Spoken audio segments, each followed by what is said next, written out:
শুধুমাত্র এক ক্লিকে আপনার ফটোর পেছনে ব্যাকগ্রাউন্ড আপনি চেঞ্জ করতে পারবেন। আপনি একবার যাবেন আমেরিকা, আবার যাবেন লন্ডনে। হ্যাঁ, আজকের এই ভিডিওটা খুবই গুরুত্বপূর্ণ। যারা বিশেষ করে ফেসবুকে ফটো আপলোড করেন, আপনাদের জন্য এই ভিডিওটা খুবই গুরুত্বপূর্ণ। আপনার বারবার গিয়ে ফটো তোলার কোনো প্রয়োজন নেই। শুধুমাত্র এডিটিংয়ের মাধ্যমে আপনি একটি ফটো বারবার আপনার পেজে আপলোড করতে পারবেন, শুধুমাত্র এডিটিং মাধ্যমে।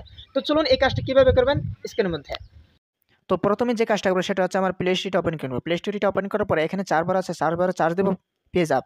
মানে আপনাদের বেলা পেজ আপ লিখে চার্জ দেবেন। চার্জ দেওয়ার পরে এখানে যে প্রথম যে অফিসিয়াল অ্যাপসটা আছে সেটা কিন্তু আপনারা ইনস্টল করে নেবেন।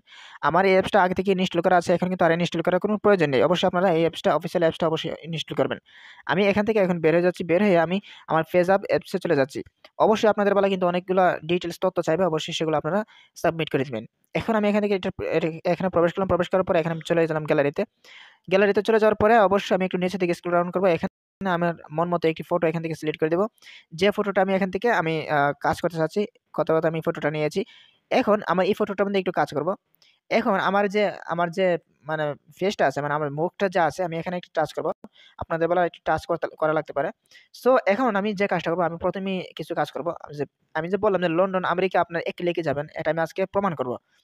এখন আমি এখান থেকে বের হয়ে যাচ্ছি। আমি এই যে এখানে ফিচারগুলো আছে, এখানে আপনারা এই ফিল্টারগুলো একটু স্ক্রল ডাউন করবেন। আপনারা অবশ্যই ফোনের বাম দিকে স্ক্রল ডাউন করবেন। স্ক্রল ডাউন করার পরে এখানে একটা অপশন পেয়ে যাবেন। এই যে ফটোর মতো একটি গ্যালারির মতো একটি অপশন পেয়ে যাবেন। ব্যাকগ্রাউন্ডস মানে এই যে অপশনটা আছে এখানে আপনারা এটা সিলেক্ট করে দিবেন। সো আমি এটা ব্যাকগ্রাউন্ডে সিলেক্ট করে দিচ্ছি। সিলেক্ট করার পরে এখানে দেখতে পাবেন যে অনেক ধরনের ব্যাকগ্রাউন্ড আছে এখানে। আপনার যে ব্যাকগ্রাউন্ডটা ভালো লাগে সেটা কিন্তু এখান থেকে সিলেক্ট করতে পারবেন। এখন এই যে অপশনগুলা খুবই গুরুত্বপূর্ণ। আপনাদের বেলা কিন্তু অনেক ভালো লাগবে। আপনাদের বেলা কিন্তু অনেক ধরনের ফিচার আছে। অনেক ধরনের ফিচার আপনারা এখান থেকে যুক্ত করতে পারবেন। নিচে একটা ফিচার দেখতে পাচ্ছেন, এই যে এই ফিচারটা কিন্তু খুবই চমৎকার। এই ফিচারটা আছে মানে একটার চেয়ে একটা সুন্দর। আপনারা চাইলে এখান থেকে কিন্তু এটা সেট করতে পারবেন। এখান থেকে যেকোনো একটা ফিচার যুক্ত করতে পারবেন। এখন কথার কথা আমি এখান থেকে একটা ফিচার যুক্ত করছি। এটা আমি একটু যুক্ত করছি। এই যে দেখছেন, এক ক্লিকে কিন্তু আমার পেছনে ব্যাকগ্রাউন্ডটা চেঞ্জ হয়ে গেছে। এখন এভাবে কিন্তু আপনার একটা ফটো কিন্তু বারবার আপনি এভাবে কাজ করতে পারবেন। কাজ করে কিন্তু আপনাদের TikTok এ, Facebook এ আপলোড করতে পারবেন। কোন রকম সমস্যা হবে না। এখন শুধু এটা করবেন? না, এটা করে শুধু আপনি আপলোড করলে হবে না কিন্তু আবার। আরো অনেক ধরনের কাজ আছে। যেমন আমার এই ফটোর পেছনে যে ব্যাকগ্রাউন্ডটা আছে সেটা কিন্তু আমি এখানে চাচ্ছি একটু ব্লর করতে। আমি একটু পেছনে ব্যাকগ্রাউন্ডটা একটু ব্লর করব। এই যে এখানে একটা অপশন আছে, এই যে এই অপশনটাতে আপনারা অবশ্যই টাচ করে দিবেন। এই যে অপশনটা আছে এখানে। আমি এটা সিলেক্ট করে দিলাম। সিলেক্ট করার পরে এখানে একটু স্ক্রল ডাউন করব। এখানে আপনারা এখানে কিছু অপশন পেয়ে যাবেন। এই যে এখানে যে অপশনটা আছে এটা এখানে আপনারা সিলেক্ট করে দিবেন। এখানে সিলেক্ট করে দিবেন। এই যে অপশনটা আছে এখানে সিলেক্ট করে দিবেন। আমি এখানে সিলেক্ট করে দিচ্ছি। সিলেক্ট করার পরে এখানে দেখছেন যে পেছনের ব্যাকগ্রাউন্ডটা কিন্তু ব্লর হয়ে গেছে। মানে আপনারা চাইলে একটা ফটো ব্লর করতে পারেন। এখানে অনেক ধরনের ব্লর করার সিস্টেম আছে। ব্লর করতে কিন্তু বর্তমানে অনেক ঝামেলা করতে হয়। যেমন আমাদের CapCut এ বা InShot অ্যাপস এর মধ্যে গিয়ে অনেক ধরনের ঝামেলা করতে হয়। এখন কিন্তু আমি চাইলে এখান থেকে কিন্তু অনেক ধরনের ব্লর করতে পারবো। এই যে এখানে একটা ব্লর আছে, এখানে একটা ব্লর আছে, এখানে কিন্তু ব্লর আছে। আপনাদের যেটা ভালো লাগে এটা বাড়াতে পারবেন, কমাতে পারবেন। এই যে আপনাদের ইচ্ছে। এই দাগটা ধরে কিন্তু আপনাদের বাড়াতে পারবেন, কমাতে পারবেন। আশা করছি বুঝতে পেরেছেন। আপনাদের বেলা কিন্তু এভাবে ব্লর করতে পারবেন। এখন আমার যে ব্যাকগ্রাউন্ড এবং ব্লুর এর কাজটা কিন্তু শেষ, হ্যাঁ? এখন আমি একটু স্ক্রল ডাউন করব এখানে। আপনাদের বেলাও কিন্তু ফটোটা চাইলে একটু ফটোর সাইজটা একটু ছোট করতে পারবেন।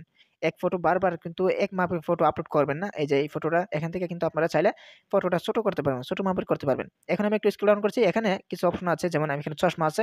এই যে সানগ্লাস, সানগ্লাস আসার পরে এখান থেকে আপনারা এটা একটু সিলেক্ট করে দিবেন।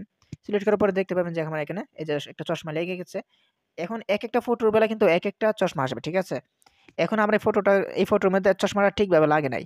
আপনাদের বেলা কিন্তু ভালো একটা ফটো যদি আপনি এডিটিং করতে চান, তাহলে কিন্তু আপনাদের বেলা কিন্তু চশমাটা খুবই সুন্দর লাগবে। সো আমি এখান থেকে এই ফটোটা আমি সিলেক্ট করতে চাচ্ছি না। এখন আমি চাচ্ছি এই ফটোর মধ্যে আমি আলগা চুল লাগাবো, হ্যাঁ? আমার যে চুলটা আছে, এই চুলের চেয়ে আমি আরো ভালো আরো মানে বেশি চুল চাচ্ছি। মানে আমার বাবরি চুল যেটাকে বলা হয়, এখানে আমি দিয়ে দিচ্ছি। এখানে দেওয়ার পরে এই ২-৩ নম্বর যে ফটোটা আছে এখানে সিলেক্ট করছি। সো দেখতে পাচ্ছেন এখানে কিন্তু আমার ফটোটা খুব চমৎকার হয়েছে। মানে দেখে বোঝা যাচ্ছে একদম রিয়েল চুল। মানে একদম বোঝার উপায় নেই। এইভাবে কিন্তু আপনারা ফটো আপলোড করে আপনারা কিন্তু Facebook থেকে ইনকাম করতে পারবেন। ঠিক আছে? আপনারা চাইলে কিন্তু এভাবেই আপনাদের ফটোগুলা এডিটিং করতে পারবেন। সো এখন আপনারা চাইলে কিন্তু এভাবে এই যে লন্ডন, আমেরিকা বললাম, এখন কিন্তু আপনারা ফটো এডিটিং এর মাধ্যমে কিন্তু লন্ডন, আমেরিকা চলে যেতে পারবেন। ভিডিওটা যদি ভালো লাগে অবশ্যই কমেন্টে জানাবেন এবং ভিডিওটা শেয়ার করতে ভুলবেন না। সবাই ভালো থাকবেন, সুস্থ থাকবেন। আসসালামু আলাইকুম ওয়া রাহমাতুল্লাহ।